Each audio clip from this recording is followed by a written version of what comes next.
Capítulo 5, verso 1, dice la palabra del Señor: de cierto se oye que hay entre vosotros fornicación, y tal fornicación cual ni aún se nombra entre los gentiles, tanto que alguno tiene la mujer de su padre.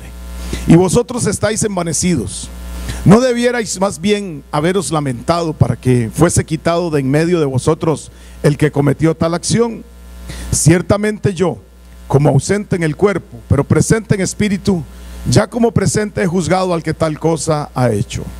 En el nombre de nuestro Señor Jesucristo, reunidos vosotros y mi espíritu con el poder de nuestro Señor Jesucristo, el tal se ha entregado a Satanás para destrucción de la carne, a fin de que el espíritu sea salvo en el día del Señor Jesús. No es buena vuestra jactancia. ¿No sabéis que un poco de levadura leuda toda la masa? Limpiaos pues de la vieja levadura, para que seáis nueva masa, sin levadura como sois, porque nuestra Pascua, que es Cristo, ya fue sacrificada por nosotros. Así que celebremos la fiesta, no con la vieja levadura, ni con la levadura de malicia y de maldad, sino con panes sin levadura de sinceridad y de verdad. Padre, gracias te damos en esta mañana. Te damos gracias por la bendición que nos regalas de contar con tu palabra, de contar con tu presencia, de contar con tantas bendiciones que recibimos. Ahora, Señor, instrúyenos y afina nuestros sentidos espirituales para escuchar el mensaje de tu palabra. Gracias en el nombre de Jesús. Amén. Pueden sentarse, hermano. Seguimos en que la vida es corta. Seguimos en que estamos en las manos del alfarero. Seguimos en que el alfarero está formando nuestro carácter, y que en nuestro carácter Él quiere que también nosotros nos sujetemos, que nosotros aprendamos autoridad. Y ahora estamos en el punto, en los momentos o las eventualidades en las que Dios no espera, no espera que nosotros nos sujetemos o que nos tengamos que sujetar. Y en ese espíritu, hoy estamos arrancando una enseñanza que ya les habíamos compartido un poquito la semana pasada. ¿Cuándo no tenemos que sujetarnos a una autoridad espiritual? Bueno, precisamente cuando esa autoridad espiritual, o en ese lugar, o en esa congregación, o en ese grupo, se permita el pecado. Amén. Ahí usted no tiene por qué sujetarse a ninguna autoridad. Y vamos a tratar hoy algunos temas que son específicos, o algunos pecados que son específicos. Sin embargo, yo hago una aclaración, mi hermano.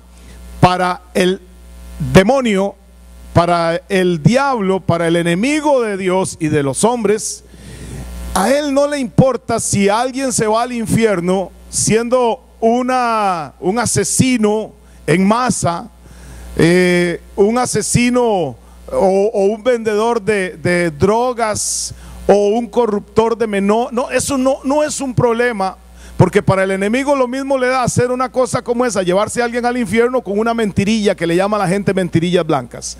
Quiero que entendamos eso. Pecado es pecado, y pecado significa no dar en el blanco, y todo pecado tiene consecuencia. Dije, todo pecado tiene consecuencia, aunque para nosotros algunos son como más suaves que otros. O sea, delante del Señor eso es lo mismo, es pecado. Y todo pecado tiene que llevar a ser redimido por la sangre que Jesucristo derramó en la cruz del Calvario. Amén. Ok, entonces, aunque vamos a hablar específicamente de algunos pecados que son serios y fuertes, quiero que entendamos que todos los pecados en realidad son un problema para nuestra comunión con Dios. En ese sentido, quiero que partamos de ese hecho. Hoy estamos con 1 Corintios capítulo 5, en el verso 1 al 8, que nos habla de un caso de inmoralidad juzgado por el apóstol Pablo. Y aquí tenemos que ser muy serios y muy maduros, porque decía hace 15 días que la mayoría de las congregaciones no hace cosas como esas. Cuando aquí, hermanos, se ha puesto de pie una pareja, no sé, yo recuerdo hace muchísimos años la primera parejita que se paró al frente del púlpito y le dijo a la iglesia: hermanos, nosotros venimos a pedir perdón a Dios primeramente, y queremos decirle que los pastores no sabían y que nuestros papás no sabían. Esa parejita se paró aquí al frente a decir: cuando nosotros fuimos al matrimonio ya nos habíamos comido 1 o 2 tamalitos. Y entonces nosotros nos dimos cuenta en algún momento, porque cuando se casaron comenzó la pancita a crecer como muy rápido, ¿verdad? Y nos fuimos mi esposa y yo como pastores, chiquillos, ¿qué pasa? No nos salen las cuentas, o sobra huila o faltan meses, pero aquí no nos están dando las cuentas. ¿Qué es lo que está pasando? Y entonces ya nos cuentan el asunto ese, los 2 tamalitos. Entonces ve, ¿por qué hacemos una cosa de estas? Porque en realidad, hermanos, el pecado, todo pecado trae consecuencias. Y nosotros, cuando hemos hecho una cosa de estas, algunas chicas o chicos, cuando han cometido una falta, o personas, y uno les ha pedido que por favor hagan un acto de esos, ven más sencillo irse de la iglesia. Por eso es que hay algunas sillas vacías hoy. Porque si nosotros no hiciéramos cosas como esas, tenga certeza de que no habría dónde meter tanta gente en la iglesia. Pero aquí no se trata de meter tanta gente a la iglesia. Aquí se trata de hacer la voluntad de Dios que está impresa en su palabra. Y cuando hay que disciplinar, hermanos, tenemos que disciplinar. No importa si el pecado lo cometió el hijo del pastor o la hija del pastor o el mismo pastor, como lo hemos venido diciendo. El pecado tiene que ser denunciado y público. Ok, aquí es donde viene otro punto que lo hemos manejado también. Si el pecado es público, como una pancita que no se puede ocultar, amén, de ahí el perdón tiene que ser público. Ahora, si el pecado es privado, si usted allá se me contó que ahí usted se arregla con Dios y entre el pastor o su consejero, entonces ahí ¿para qué vamos a andar publicando? Vamos a decirles que el hermano Renato esta semana se robó 100 pesos de la cartera de la mamá. Ya dejamos a Renato delante de todo. No, esos 100 pesos aquí, arreglémonos, pídale perdón a mamá, pídale perdón a Dios, y aquí quedó el asunto, Renato, amén. Pero si es evidente, si es público, como cuando aquel hermano andaba en adulterio y para regresar a la iglesia él dijo: me paro aquí al frente, pidió perdón a Dios, pidió perdón a su esposa, pidió perdón a sus hijos. Y ese día yo dije: hermanos, el hermano, si en este momento quiere volver al ministerio y cantar, yo lo voy a dejar. ¿Por qué? Porque él hizo lo que Dios dice que tiene que hacer. Eso es disciplina en la iglesia. Si en la iglesia no hay disciplina, usted no tiene por qué sujetarse. ¿Por qué? Porque esa no es la voluntad de Dios. ¿Por qué? Porque por medio de la ausencia de la disciplina es que han surgido líderes como los que ya le contamos la semana anterior, y han hecho precisamente con el pueblo lo que han querido, llegar al punto hasta de destruir y de cometer un suicidio masivo. La iglesia necesita disciplina y la gente de la iglesia necesita ser disciplinada, no para apedrearlas, no, y lo vamos a estar viendo, sino más bien con un espíritu de restauración, para que esa persona tenga la misericordia del Señor que viene desde la eternidad y va hasta la eternidad. Y cuando nosotros hacemos una cosa de estas como pastores o líderes de la iglesia, no estamos buscando avergonzar a nadie, estamos también enviándole un mensaje a las generaciones que van para arriba. Entiendan, todo pecado tiene consecuencias, todo pecado trae consecuencias, y usted tiene que aprender eso, y usted tiene que saber eso. Pero ¿cuál es nuestro punto? Que si en la iglesia o su líder espiritual no practica la disciplina, usted no tiene ninguna necesidad no tiene ninguna obligación de sujetarse a esa autoridad espiritual. Bueno, dice entonces en 1 Corintios que alguno tiene la mujer de su padre. Aparentemente alguien estaba teniendo, esto es muy importante lo que voy a decir, alguien estaba teniendo una relación de pecado constante. Amén. Yo quiero que entienda esto. No se trata que que un día igual hay que pedir perdón y hay que arrepentirse, pero en el caso del caso de inmoralidad juzgado, no fue alguien que el día del, no sé, que el día del cumpleaños alguien se puso alegre y se tomó un montón se tomó un traguito de vino y se le pasó las manos, ¿verdad? Ese es diferente. Ese fue un pecado esporádico o por accidente, como le llamo yo. No, estamos hablando de alguien que aún a pesar de lo que dice la palabra, insiste en vivir una vida de pecado. ¿Estamos ahí claros? Porque no me venga a decir que vamos a poner en disciplina a fulano y tal. ¿Por qué? Porque se burló de mí. O sea, cosas como esas. Y ahora vamos a ver que el apóstol Pablo incluso lo incluye cuando dice que desechemos lo que son las fábulas y las tonteras, babosadas. Así hay que desecharlas y seguir para adelante. Estamos hablando de alguien que insistía en vivir con la mamá de su papá. Dicen espérense, sí, hubiera sido con la abuela, ¿va? No se rían, no se rían. Ok, para eso tengo a Ceci. O sea que una persona ya siendo casada seguía viviendo o con su madrastra o con su propia madre, porque lo que dice la Biblia es la esposa de su padre. Posiblemente la señora esta no era cristiana. ¿Por qué digo que posiblemente esa señora no era cristiana? Porque a Pablo no le importa a ella, no aborda el asunto con ella, es con él.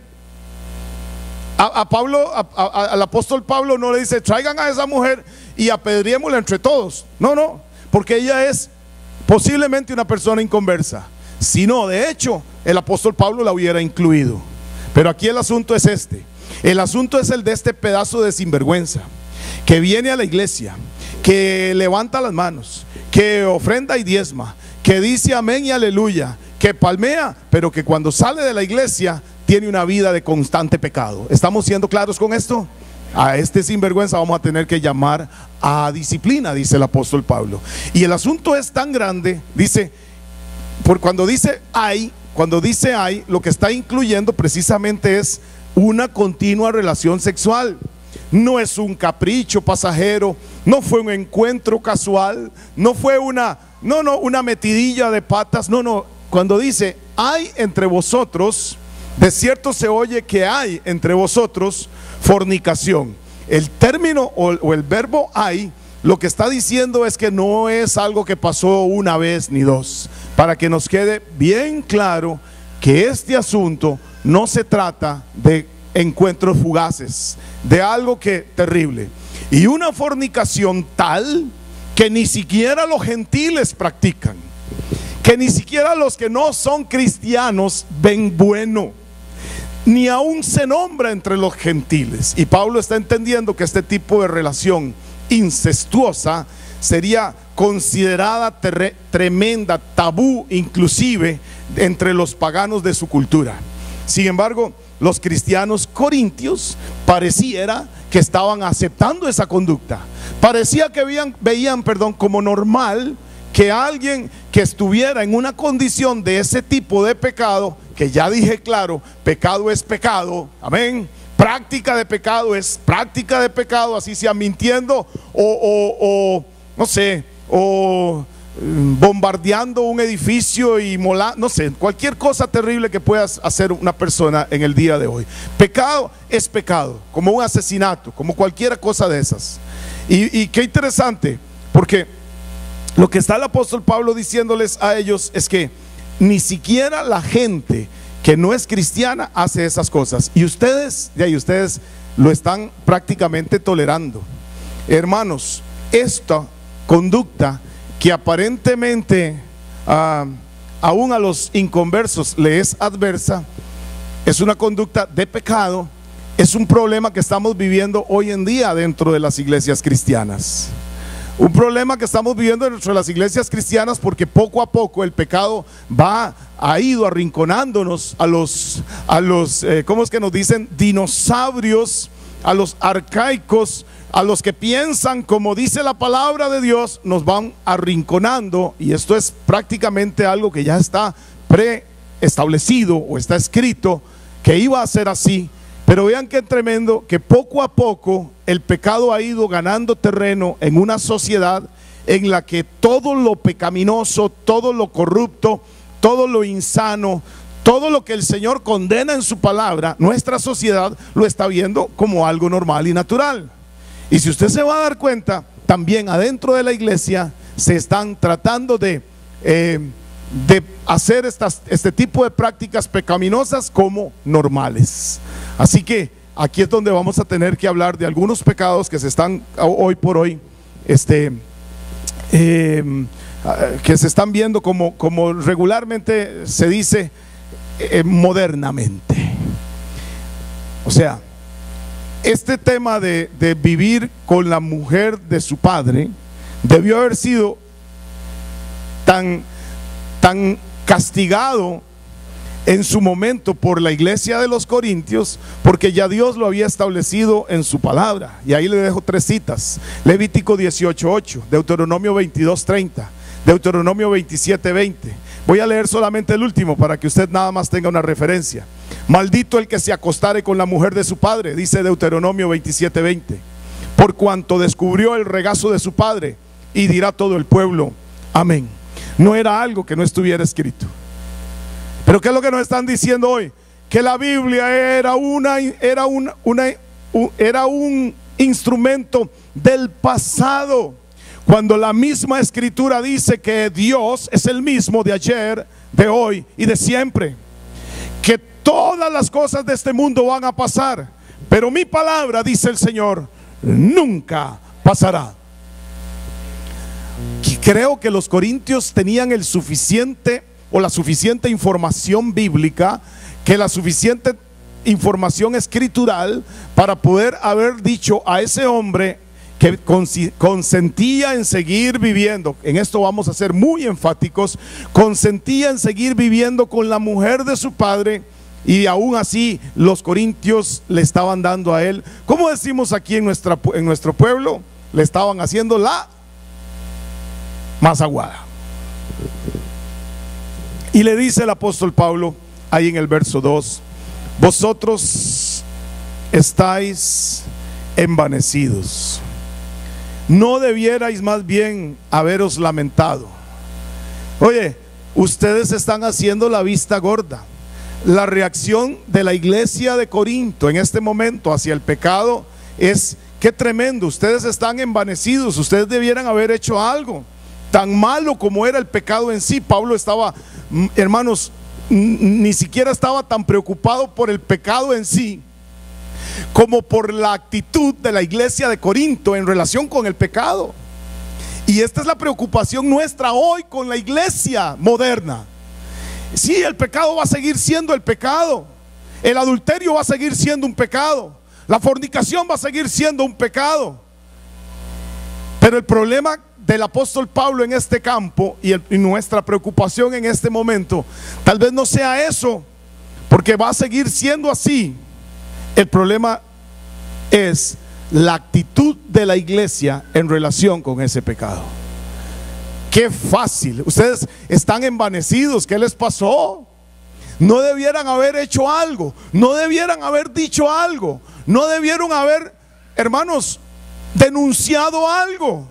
Si todas las personas que yo les enseñé hoy hace 8 días en su momento hubiesen sido denunciadas, no sé cuántos vieron los links que una enseñanza que puse, un link, un enlace que puse en la página de internet de la iglesia de un documental en Chile, de que estos pastores que comienzan bien, pero nadie les pone cota, nadie les pone límite, nadie los denuncia, y cada día van tomando más autoridad sobre la gente, cada día van tomando más empoderamiento sobre la gente, al punto de hacer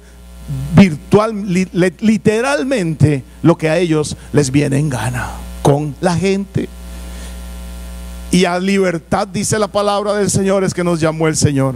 Por eso insistimos a este tipo de líderes religiosos: usted no debe de sujetarse. Amén. El apóstol Pablo les dice: hermanos, qué preocupado estoy con los cristianos de Corintio. Están tomando ese pecado a la ligera. Ustedes no están preocupados. Ustedes debieran haberse lamentado acerca de la conducta de este hombre.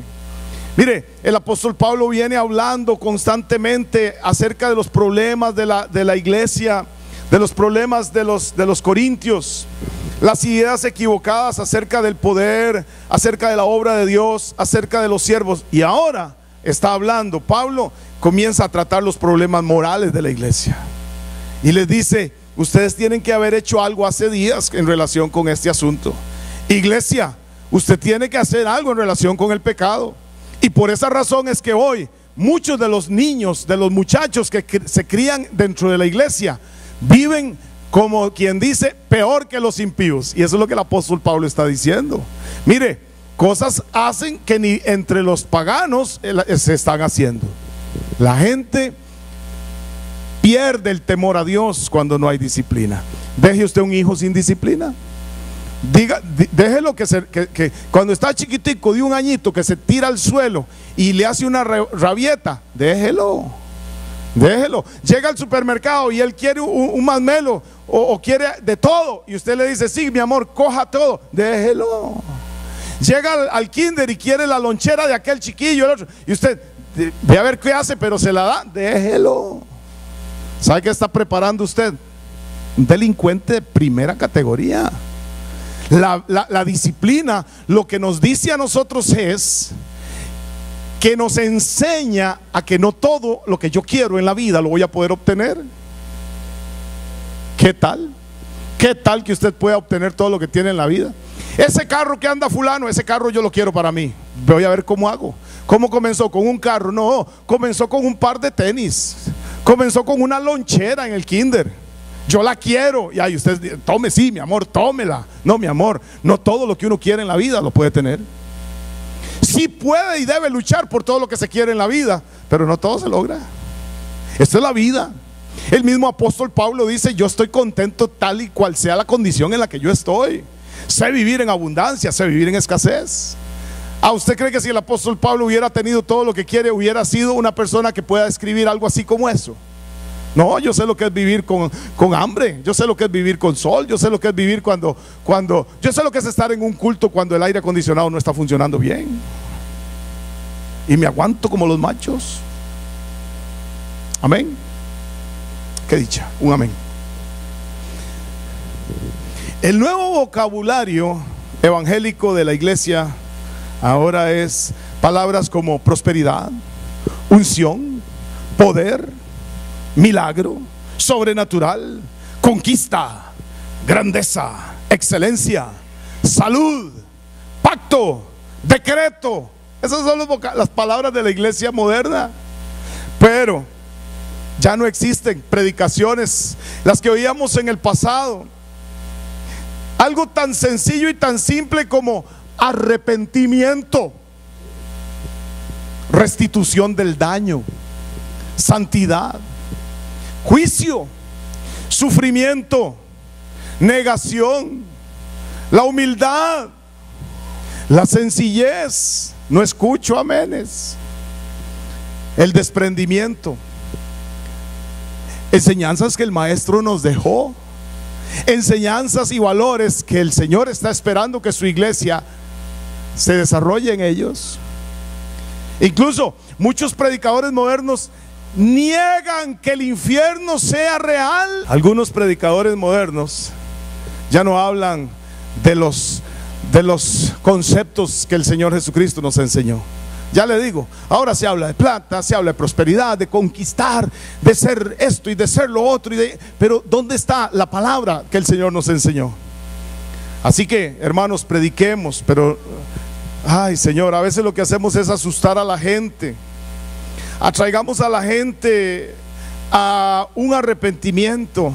Hoy las iglesias lo que están atrayendo a la gente es a un espectáculo, a un show.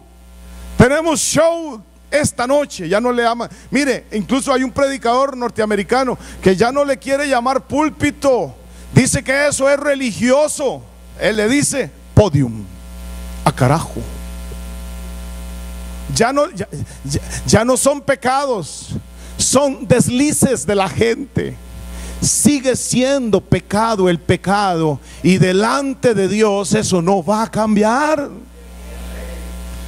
Mire lo que me está preocupando, dice el apóstol Pablo. O sea, al fin y al cabo, esta gente está viviendo peor que los paganos. Pero lo que más me preocupa no son tanto ellos como la actitud de la iglesia de Corinto en relación con el pecado que esta gente está practicando. Ahí entran y salen. Ahí entra, mire, dígame si no es preocupante que hoy por hoy, con tal de que no nos digan dinosaurios arcaicos, que no nos digan que somos obsoletos, no denunciamos el pecado, que es nuestra obligación, porque el Señor quiere una iglesia y viene por una iglesia santa, sin mancha y sin arruga. ¿Cuántos dicen un buen amén y un aplauso para el Señor?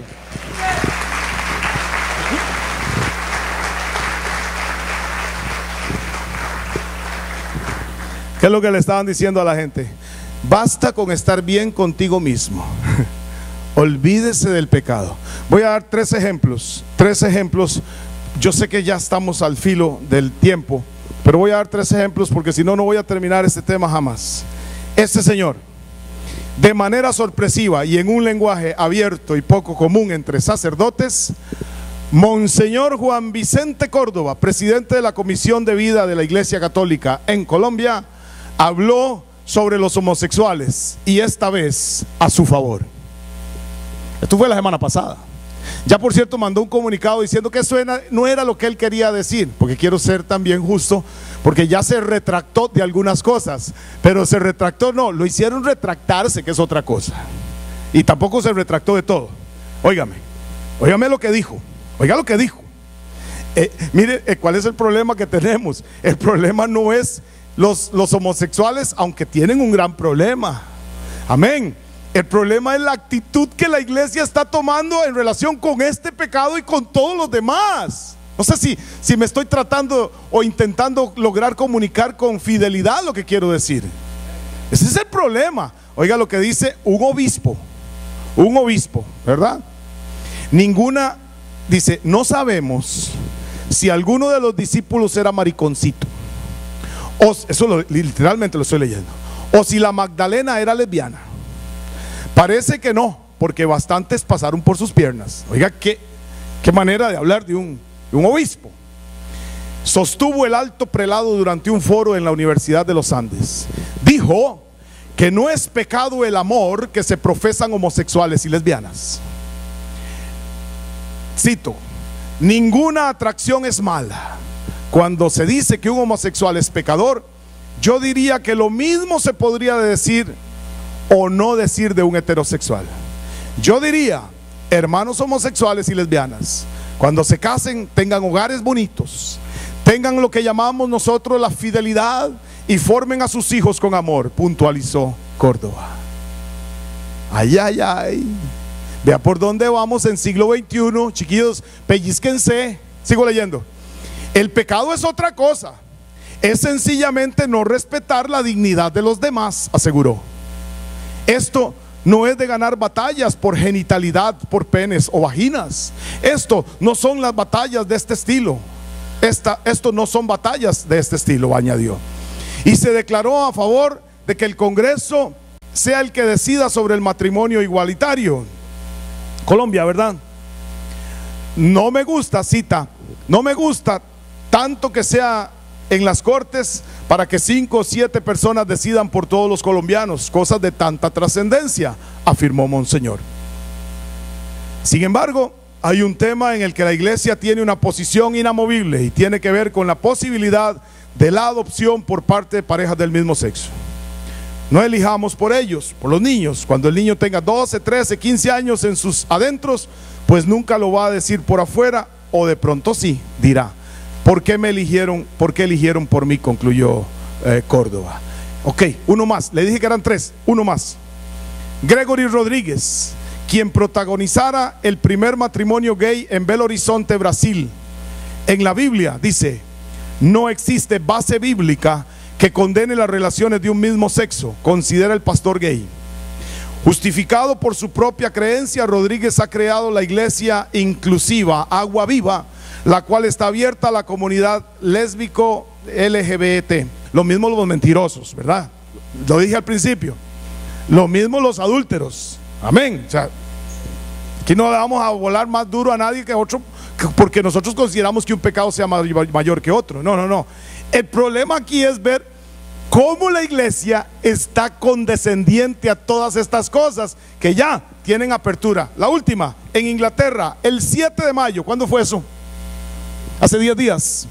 A las 19 horas y 31 minutos en Londres, el cardenal Vincent Nichols celebró una misa para los católicos homosexuales este domingo en el centro de Londres. Los católicos atraídos por el mismo sexo junto con sus familias asistirán a la misa en la iglesia jesuita de Farm Street en Mayfair el 10 de mayo a las 18:15. Esta misa será la primera que un cardenal haya celebrado específicamente para católicos homosexuales. La semana pasada. ¿Y para dónde es que vamos? Para que ustedes entiendan que ese y todos los demás pecados son normales, son debilidades del ser humano, que el Dios conoce, que Dios entiende. ¿Cuál era la preocupación más grande del apóstol Pablo allá? La preocupación del apóstol Pablo más grande era: ¿cómo ustedes han tolerado ese pecado? No estoy hablando de alguien que tenga inclinaciones de uno u otro tipo, porque yo tengo muchas inclinaciones heterosexuales, tantas que me casé con una mujer porque me encantan, pero me dediqué por 31 años solo a ella. Que yo tengo inclinaciones hacia el adulterio, yo la tengo, usted no. O sea, yo no estoy hablando de inclinaciones o de tendencias. ¿Quién no las va a tener? Estoy hablando de la práctica del pecado y de cómo la iglesia lo está mirando con ojos de normalidad. Y de hoy en 8 vamos a hablar de esto, que esto para mí es peor todavía. Arrancamos de hoy en 8 con esto, que es la pedofilia. Y esto para mí, hermanos, es... Yo sé que pecado es pecado para delante de Dios, pero para mí esto, abusar de un niño, esto es terrible. Para mí esto es lo peor, para mí.